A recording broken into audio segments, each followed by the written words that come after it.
ডিসেম্বরের মধ্যেই আগামী ১৩তম জাতীয় নির্বাচনের সকল প্রস্তুতি সম্পন্ন করতে সব পক্ষকে নির্দেশ দিয়েছেন প্রধান উপদেষ্টা ডক্টর মোহাম্মদ ইউনূস। ডিসেম্বরের মধ্যে আইনশৃঙ্খলা বাহিনীর সদস্যদের প্রশিক্ষণ শেষ করার নির্দেশ দিয়েছেন প্রধান উপদেষ্টা।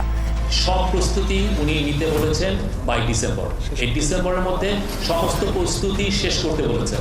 2025 সালের শেষ দিক থেকে 2026 সালের প্রথমার্ধের মধ্যে নির্বাচনের সময় নির্ধারণ করা যায়।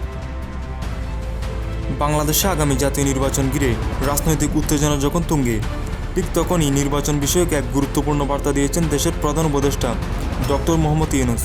সোমবার সকালে রাজধানীর একটি গুরুত্বপূর্ণ বৈঠকে তিনি স্পষ্টভাবে বলেন, নির্বাচনের সকল প্রস্তুতি ডিসেম্বরের আগেই সম্পূর্ণ করতে হবে, যেন কোনো রকম জটিলতা বা বিলম্ব না ঘটে। এই বৈঠকে উপস্থিত ছিলেন নির্বাচন কমিশন, স্বরাষ্ট্র মন্ত্রণালয় এবং প্রশাসনের শীর্ষ পর্যায়ের কর্মকর্তারা। বৈঠকে তুলে ধরা হয় নির্বাচনের প্রস্তুতি, ভোটার তালিকা হালনাগাদ এবং নিরাপত্তা পরিকল্পনার অগ্রগতি।